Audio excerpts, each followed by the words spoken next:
Hey everybody, it's Gabrikia here. I just wanted to tell y'all the story of Max Fightmaster, the world's true American patriot. He was born in 1935 in a log cabin that he built himself.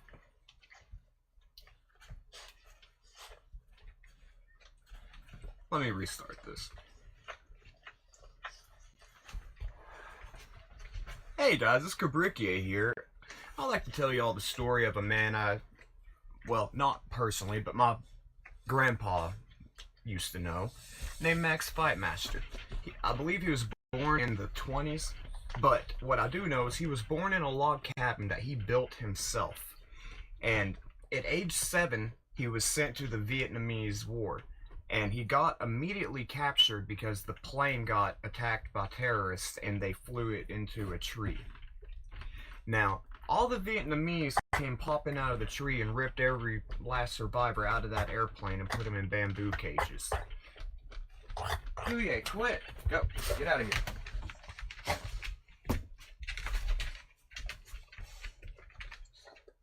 Go.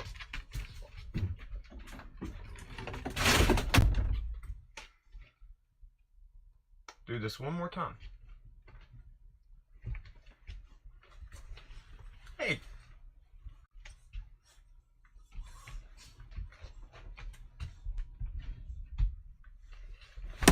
Hey guys, it's Cabrikia here.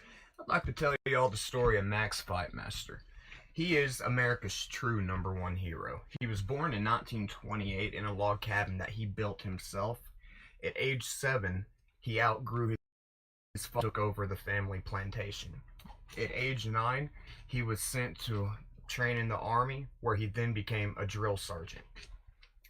After 5 days laying in mud, dirt, bearing in the sun, and not eating, not drinking, and he was tied to a post, not as punishment, just because he wanted to make an example of what the human body can endure as motivation for his comrades, I guess.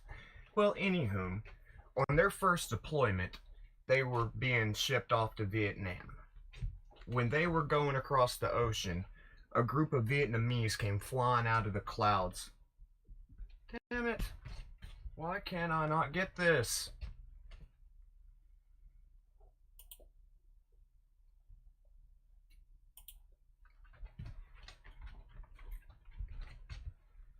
Hey guys, it's Cabrikia here. I'd like to tell you all the story of Max Fightmaster.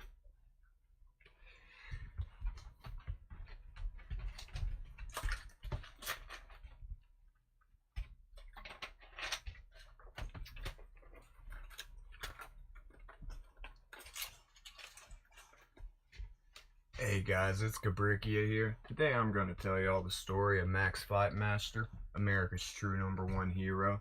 He was born in 1928 in a log cabin he built on his own. At age 7, he outgrew his father and began to own his own plantation. Now that plantation engrossed him a massive amount of money, so much money that he was able to build the log cabin that he was born in. Now, after that sinks in, he was sent into the army, where he became a drill sergeant after 5 days of laying in the mud tied to a post, no food, no water. Not as a punishment, but just because he simply wanted to show the other troops how much better he was than them. And after proving his point, he single-handedly took on a mission denying any other type of help. And while flying the plane to Vietnam, he noticed through the rearview mirror there was a terrorist sitting in the back. Now that terrorist pulled a string and some things went boom and he went flying into a tree. Now when he regained consciousness, now keep in mind this is the first time he had ever been to sleep, so he didn't know what had happened. He was confused for I would assume, the first time in his life. He wakes up covered in brush, leaves, whatever you want to call it, surrounded by Vietnamese with them blow darts, them little, what do you call them? They're like Speedos, kind of. And they block him up in a bamboo cage. It's only 2 square foot. Just for reference, that's about like this. Yeah, about like that. Now, he was cramped up in that cage for over 8.5 months. Every day, he saw an eagle fly across and then fly back with a fish.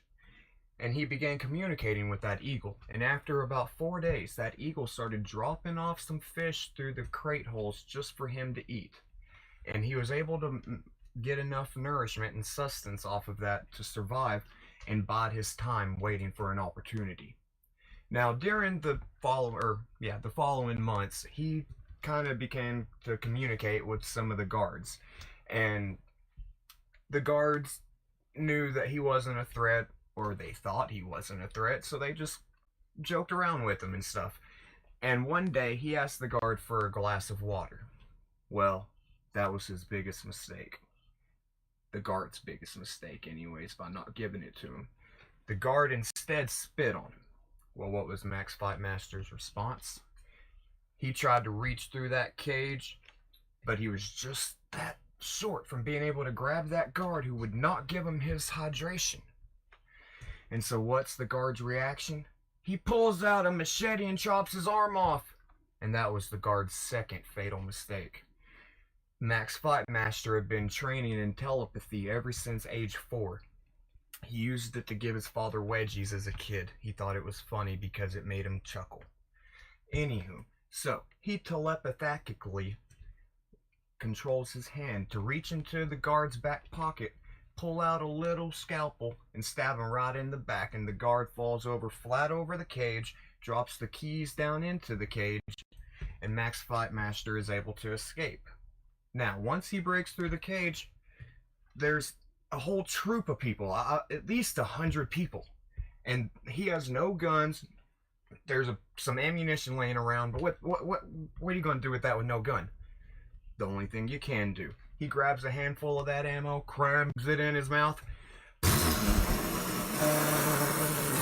Bullet holes everywhere, blood, brains, teeth are flying. Everybody died instantly the next day.